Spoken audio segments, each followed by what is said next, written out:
All right, good evening, folks. Yesterday, I informed my students in the Filipino Cultural Night class that today the Board of Trustees was going to be meeting to discuss the proposed changes to the minimum class size guidelines. Dr. Moreno's recommendation to change the guideline for class cancellations from 10 students to 20 students surprised us, given her People's College Initiative work, specifically in participatory governance, which purports to ensure that all constituent groups, including students, are given the opportunity to express their opinions at the campus level and ensures the right to participate effectively in college-wide decision-making.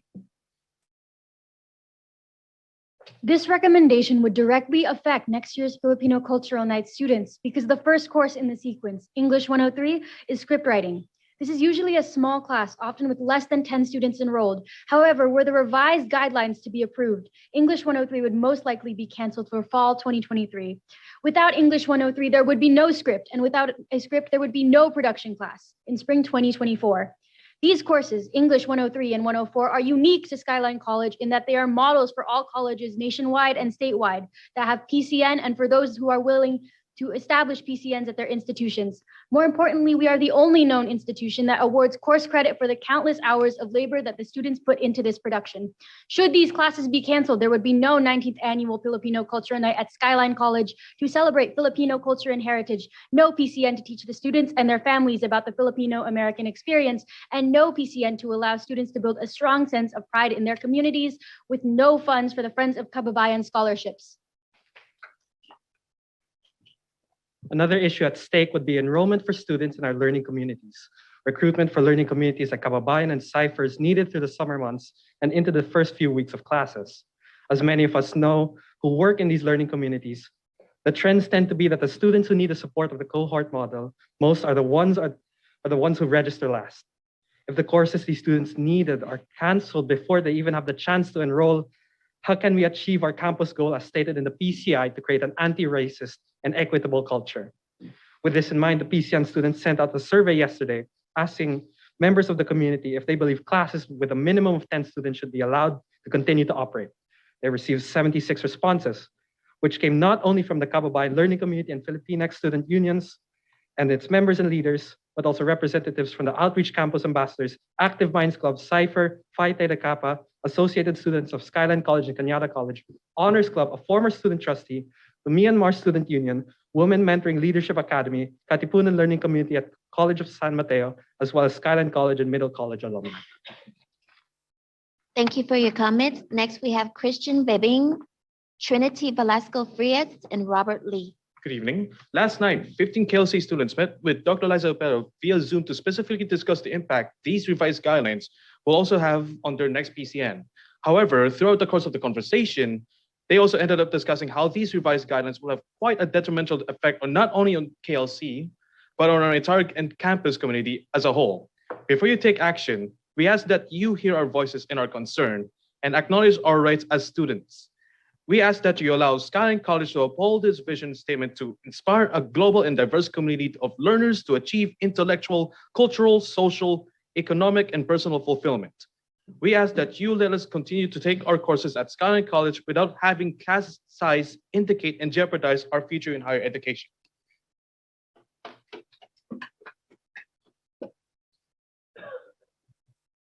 Trinity.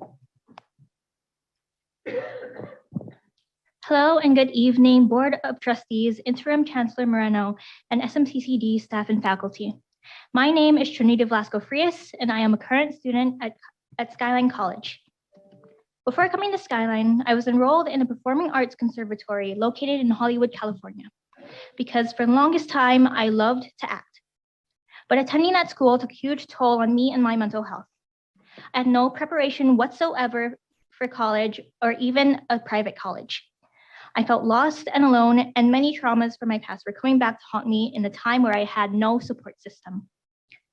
At the conservatory, there was no sense of community or belonging for me. In the short time I was there, I lost my voice. I had no courage, no strength to speak out for myself and let people know how badly I was struggling. That changed when I came to Skyline.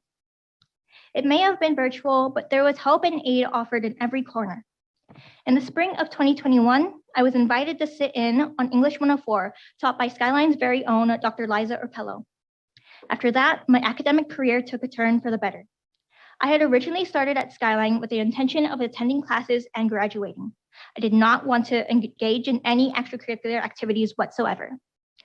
But in this past school year, I participated in my second PCN production, obtained a leadership position in a club, and started working a job on Skyline campus. I found a sense of belonging at 30 Skyline seconds. through the Kababayan learning community and found my love for the stage again.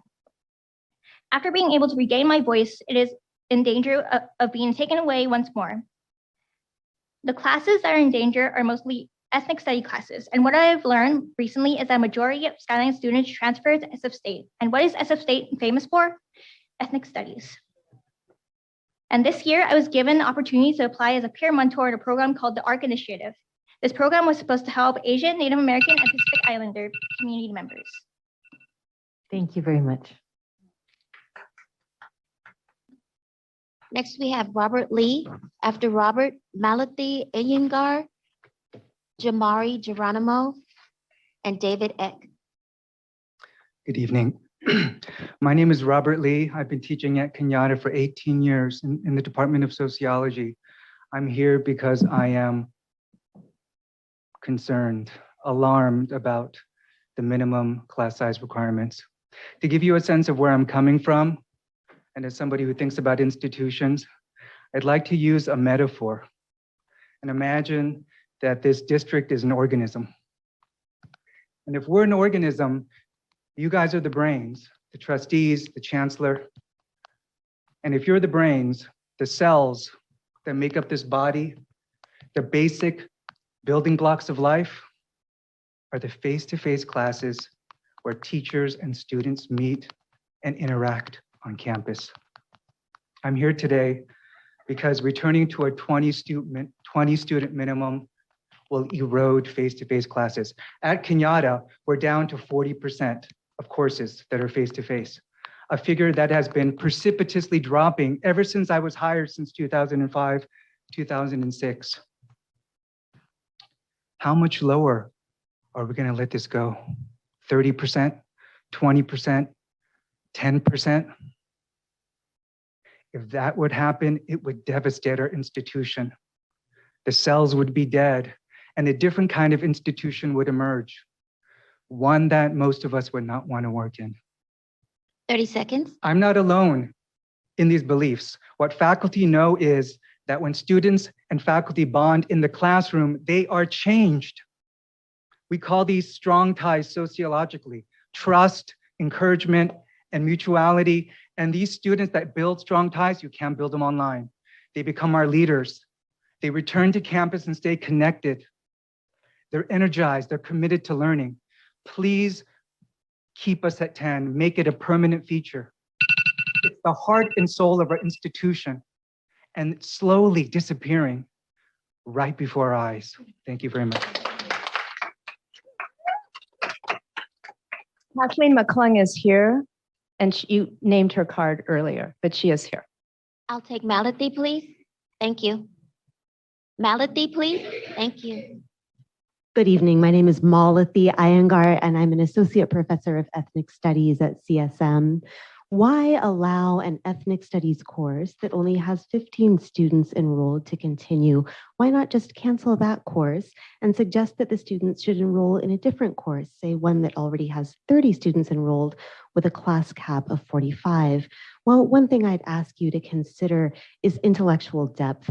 Students in my ethnic studies courses, or anyone's, I'm just using mine as an example, read approximately 50 pages per week of writing in a variety of genres: poetry, fiction, personal narrative, and dense academic prose from scholarly books and journals.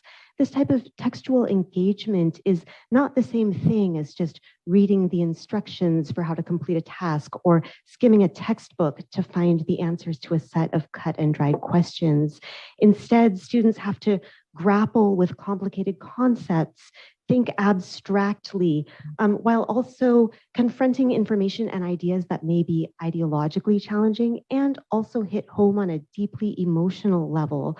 So students are best supported in this whole intellectual and affective process in a small class setting, which allows for in-depth instructor-mediated group conversations, more time to provide meaningful feedback to students on their work, and more time to individualize assignments for students who may be intellectually engaged but have trouble with traditional assessments. If I'm not out of time, I could also add innovation. seconds. Since I started working at CSM in 2017, we've designed 3 new transfer courses, all 3 of which are now being successfully taught in our department. But what I've learned is that it takes time to build enrollment in a new course. So if every course with fewer than 20 students has to be canceled, new courses won't survive.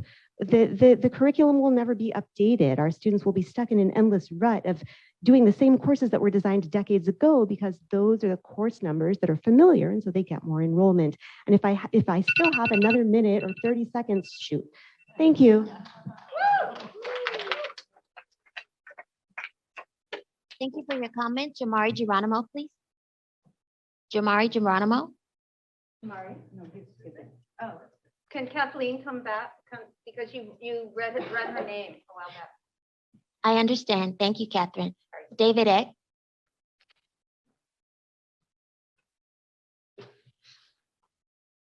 All right, good evening, everyone. I come as the Academic Senate President of Kenyatta College, also the faculty representative for Kenyatta on the District Participatory Governing Council.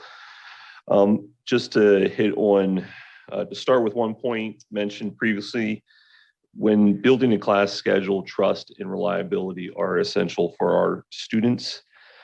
We know that students consider the size of a course when registering. We've heard our student trustee, Leslie Taw, request the ability to see the number of students in a section rather than just seats available because of students want to know whether their class is at risk of being canceled.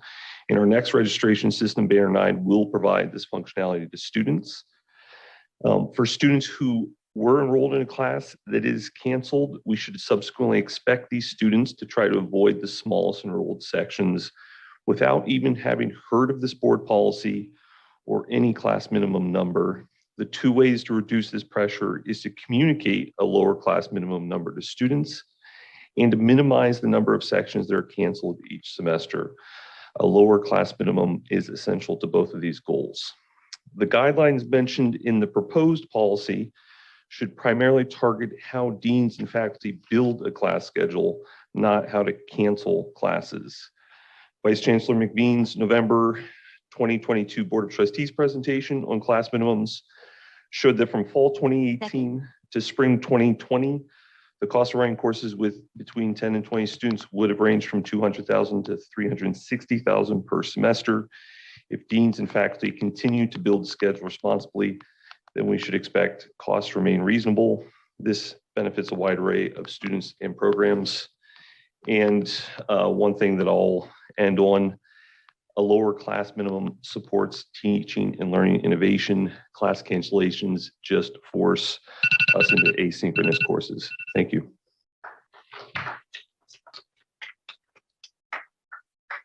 Thank you for your comment. Now, Kathleen. Thank you so much.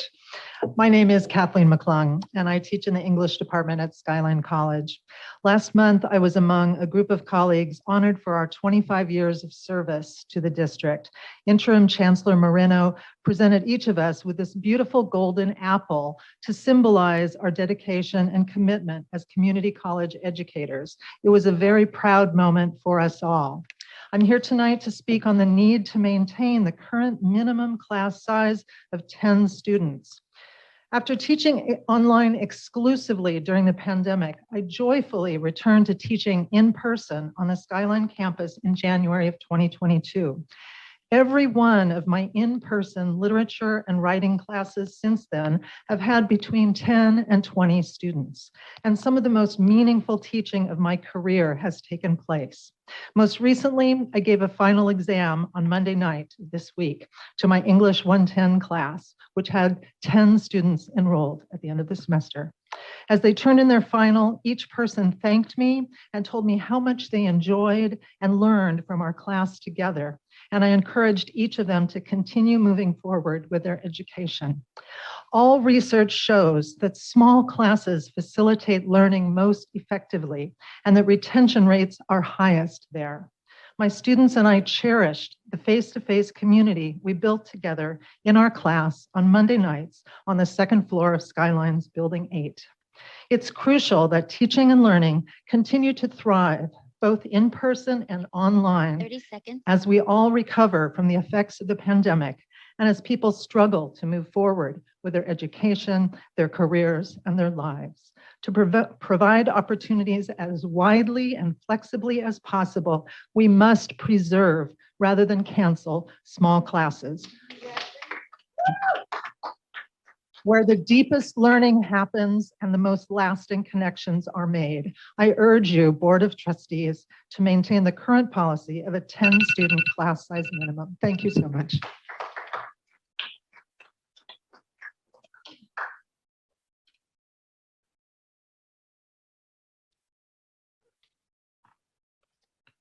Madam President, I have a quick question for you.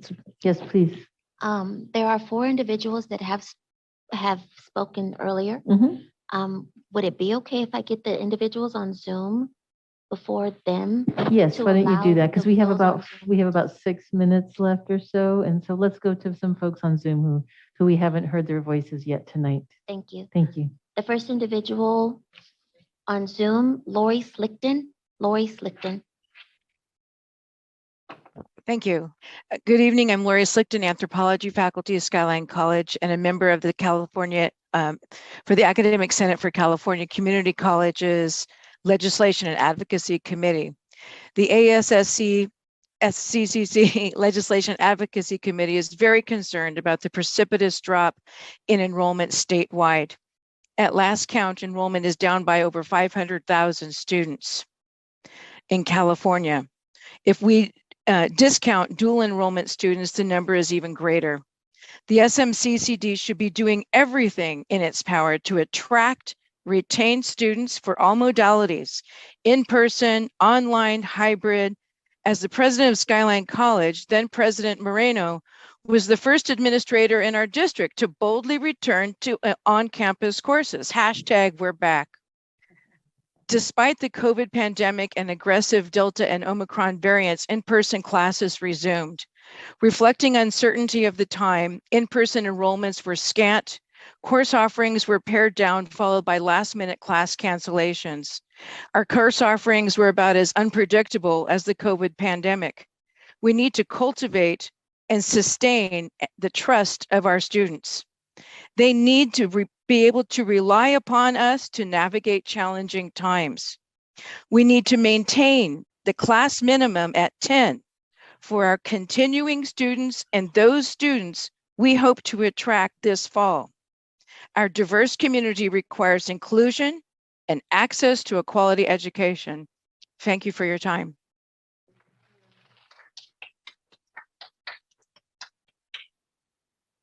Next, we have Arthur Veloso. Hello, can you hear me well? Yes, we can hear you. Perfect.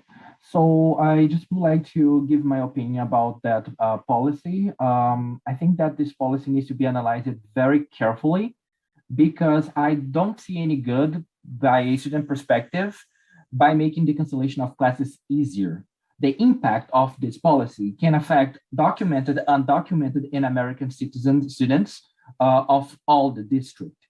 Between the impacts is the instability in their educational achievement that will be delayed primarily by the cancellation of some classes because of that instability that will be allowed if that policy passes. beyond that point, we are going to have transfer problems from a student perspective, because I heard from counselors that universities like UC Davis, they ask a reason why students extend their stay in a community college for some reason. And by doing that, by passing this law, is going to this policy is basically creating that instability and that problem for the students that wants to get their education, that wants to transfer for a four-year university. And also is going to create a very bad reputation for the district, because students are going to see and mistrust in the administration because of that policy, because of that instability. Who's gonna apply for a Skyline College? Who's gonna apply for CSMs if they know that their class might be canceled? 20 seconds.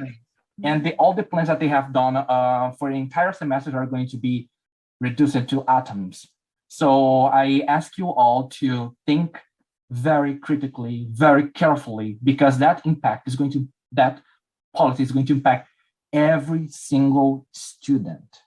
Thank you. Next, we have Todd Windish. Todd Windish? Hello, can you hear me okay? Yes. Hi, my name is Todd Windish. I'm ESL faculty at College of San Mateo, and I'm also the incoming Academic Senate President of College of San Mateo. I'm here representing all of the ESL faculty across the district who I've consulted with and who all agree with our position that the class minimum should stay at 10. And I'll be using examples from CSM, but my thoughts do echo the rest of the district ESL faculty. One thing I'll bring up that nobody has brought up so far is that while there are some concessions in this policy that, you know, the required classes may not be canceled, or classes that meet equity standards may not be canceled, there is too much room for interpretation amongst the various levels of administration.